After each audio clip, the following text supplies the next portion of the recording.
This is the Tier 10 Italian autoloading tank destroyer, the Minotauro. It is a vehicle that's mainly known for nowadays having fairly solid autoloading capabilities. And within the latest update of the game, they decided to shave off a second on its intra-clip reload. So now it basically has the mere advantage of outsmarting the majority of other vehicles that it comes across on the battlefield. In terms of the stats, it has 240mm of frontal turret armor and 270mm of frontal hull armor, in which this case the armor profile looks like this. So you can see that the majority of spots that occur on the vehicle are not going to be easily overmatched, as it's upwards of 370 for the upper plate, and the majority of the turret is upwards of about 350. They did end up nerfing the lower plate, so now going from 260 to 210 is now easily able to be overmatched with standard ammunition, as it's now 249 to 250 in most cases. When I load in the heats though, it does end up opening a couple bits on the turret as well, so now it's upwards of 330 for the parts of the gun mantlet right here, and the lower plate tends to open up a little bit more, including this hatch on the roof right here, to which you can normally have to hit a very tiny spot with standard ammo, is now opened up to a point where you can easily overmatch it in that regards. Since the vehicle has 10 degrees of gun depression, this is what it would look like, and of course, it thickens it now to 420mm thick, which means you would have to be in a high-pen vehicle like another tank destroyer in order to overmatch it. The same goes for if you're running calibrated shells, as it's still fairly hard to try and overmatch this thing in that regards. So once we go and make our way towards the side of the vehicle, the side of the turret is 115 to 117, and then the full-on side is 122 to 126. And then for the rear, the back of the turret is only 50, and then the full-on rear is 56, in which this case for HEs, it would be the back of the turret and the full-on rear right here that could be overmatched quite easily. Something to also keep in mind about this vehicle is that it has the reserve shell mechanic. You can see shell 1 is a 21.73 second reload time. That's only if you fire it. You mainly have to rely on shell 2 and shell 3 to outsmart the majority of enemies that you come across. And the only way that you want to fire your reserve shell is if you are not really in a dire situation, or if you're only dealing with a single tank, to which you know that your alpha damage is just enough in order to clear the vehicle. So then that way, if you're dealing with any more enemies that are off towards the side of the map, then you'll have just enough time based upon your maneuverability factors in order to reload shell 1, along with reloading the remainder shells that are present within your clip as well.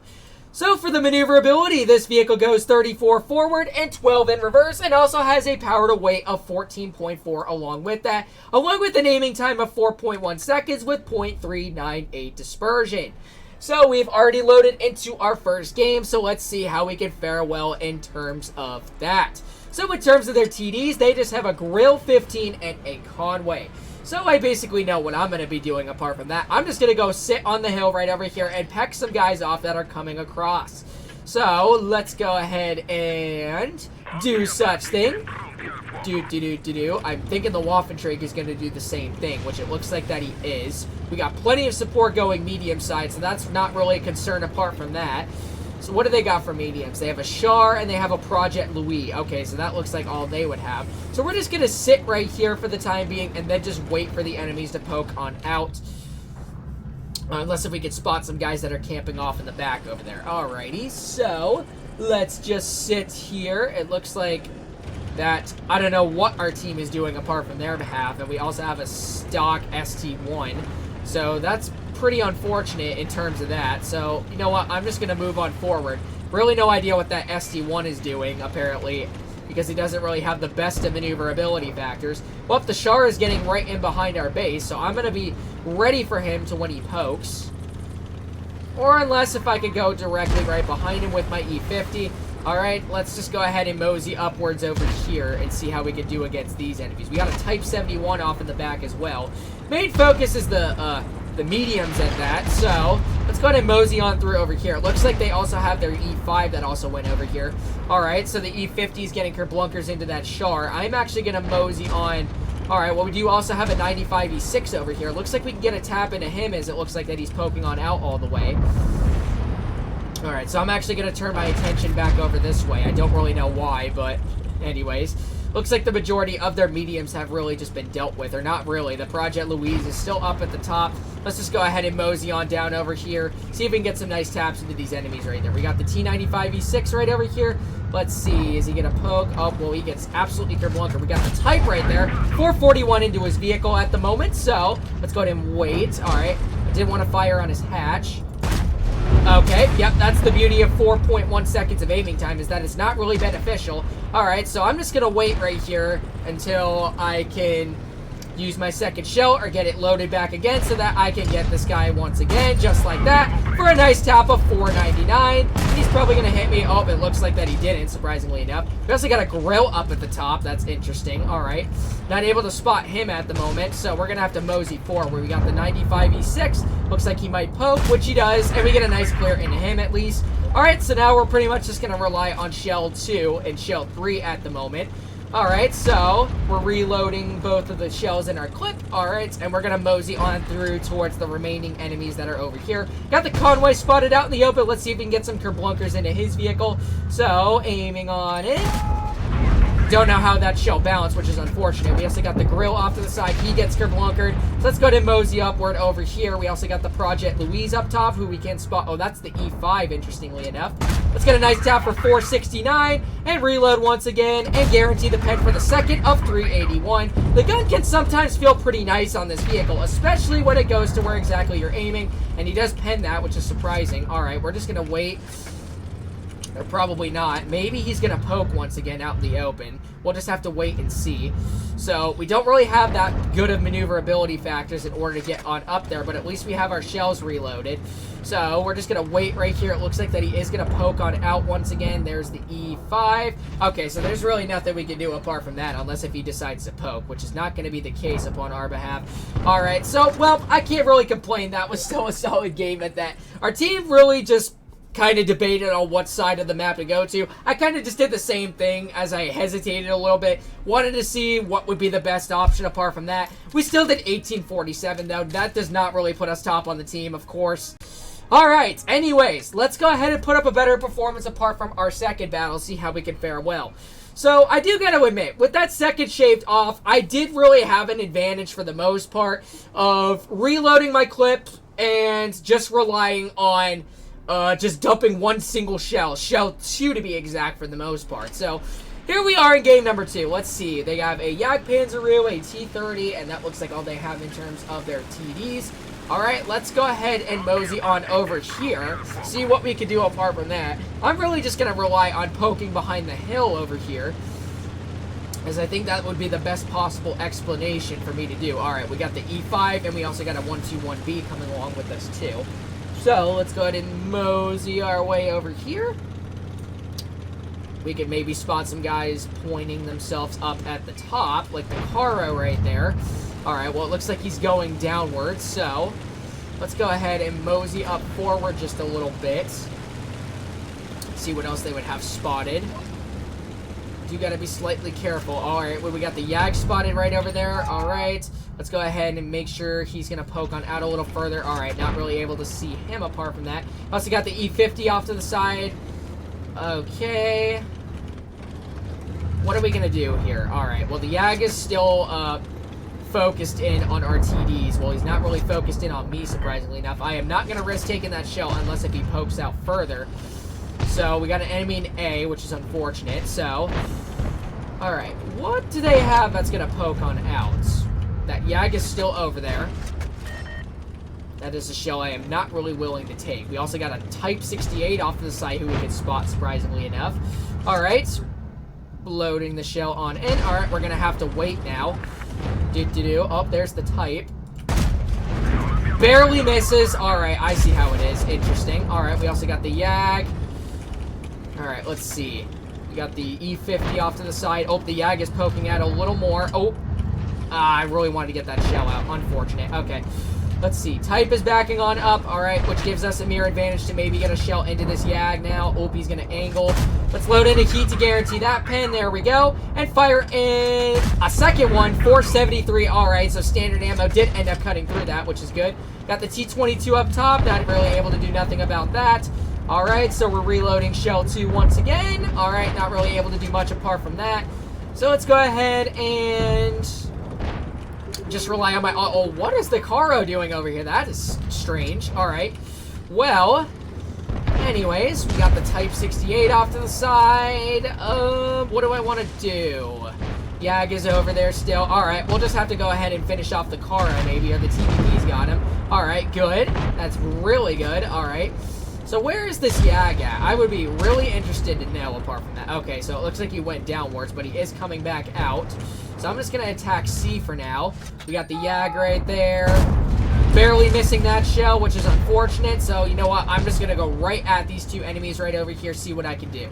Alright, so we got the VK right over here. Alright, Type is still over there too, unfortunately enough. So, let's go ahead and mosey on through. I would not know if the Type is going to poke on out right there. So, you know what? I'm just going to back on up and play it safe. E50's right there. Alright, so I would expect that Yag to come out by now. Alright, well, the E50's coming on up over here. There he is. Nice tap for 440 into his vehicle. Alright. Oh, so he comes in behind us, interestingly enough, and he lights us on fire. Wow, crazy. Well, oh, there's a T-30 as well. Wow, I might be screwed here. I do not know.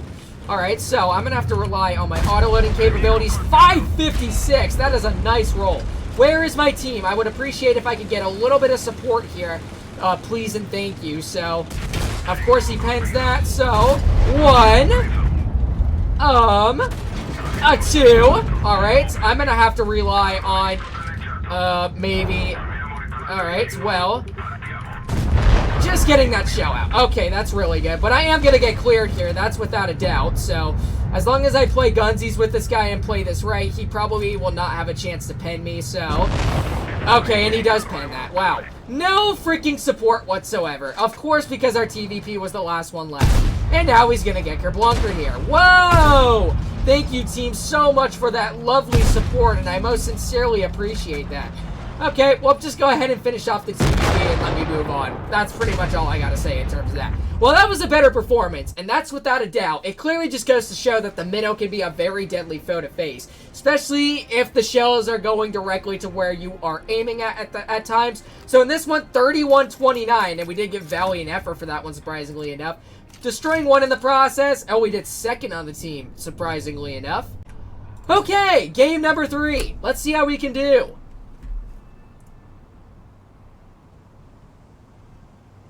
Waiting in on queue is fun. I am still waiting. It only took 13 seconds. Okay. Let's see what they got. A Yak Panzeroo and a Yad Tiger. Let's see how we can fare well in terms of that.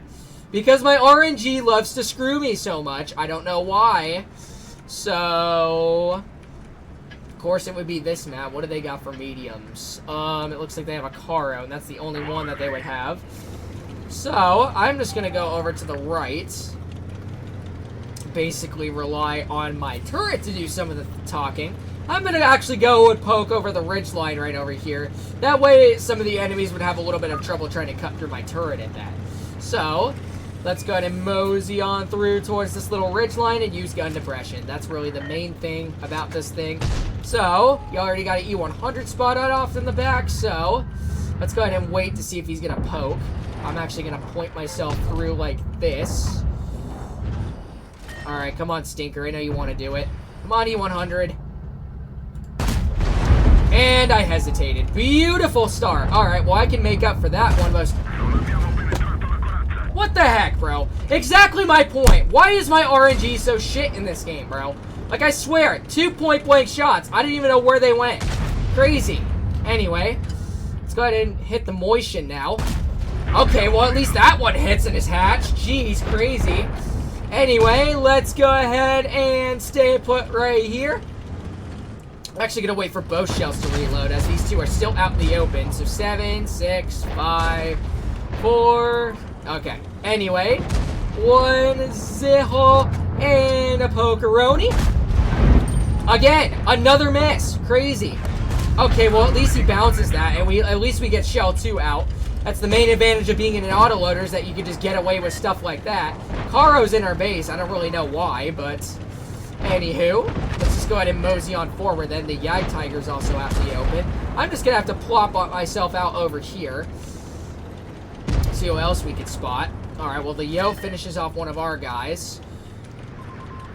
Alright, we got the Moishin coming on through. Let's go ahead and see if they are going to plop themselves out. We also got the E100. Alright, you know what? Screw it.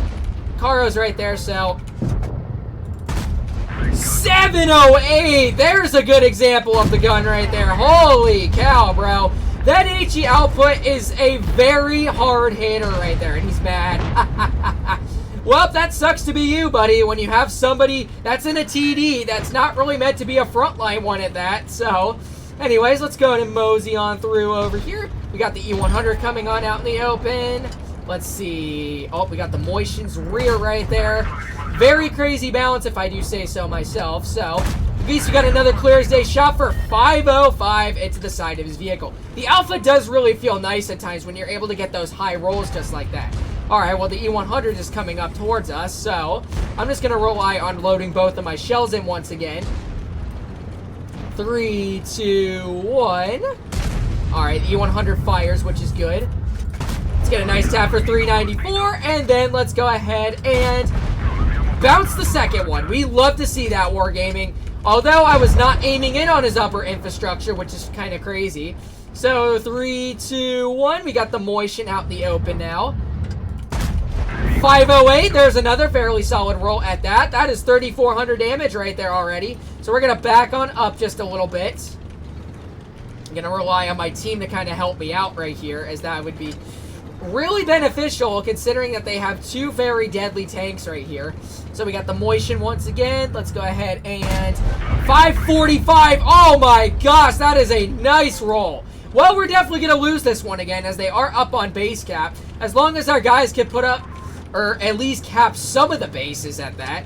So, 5, 4, 3, 2, 1. Let's go ahead and fire in on the Moishin once again. There we go, 469, and nice! We got the clear. That is really what we needed. Alright, well, we got the other Moishin off to the side. So, I'm just going to rely on my single shot for now. 3, 2, 1. Goodbye, good sir. Alright, and the Moishin is coming on out, which is alright. So, let's go ahead and 5, 4, 3, 2, 1. I'm actually going to load both of my shells, and I'm still full health at that. And he does bounce that, of course. Oh. There's one for 528, and there's two shells. All right. Well, I didn't necessarily end up firing in my reserve shell at that. And surprisingly enough, we did end up winning that third battle. And that pretty much just goes to show that the Minnows gun is an absolutely deadly foe to face after that alpha buff. We almost did 6,000 damage in this one, destroying 4. Of course, we got an ace in this one, and it's kind of obvious we did top on the team. That is a much better performance that takes advantage of the first two games. So, I would have to say the Minnow in the current state is an absolutely deadly vehicle to choose from. So, especially when you're using your hold down capabilities, is really where this thing is going to become a very deadly beast to face. Especially with that 10 degrees of gun depression, nothing is really going to pen you when you're hold down at that. I would highly recommend to get this, as it's currently a very busted vehicle in the current state that it is in. So hopefully you guys did end up enjoying today's video, and if you did, make sure to like, comment, and subscribe to my channel, and make sure to turn on those bell notifications while you're at it so you do not miss out on any new videos. And I hope to see you guys in the next one. Peace out, y'all.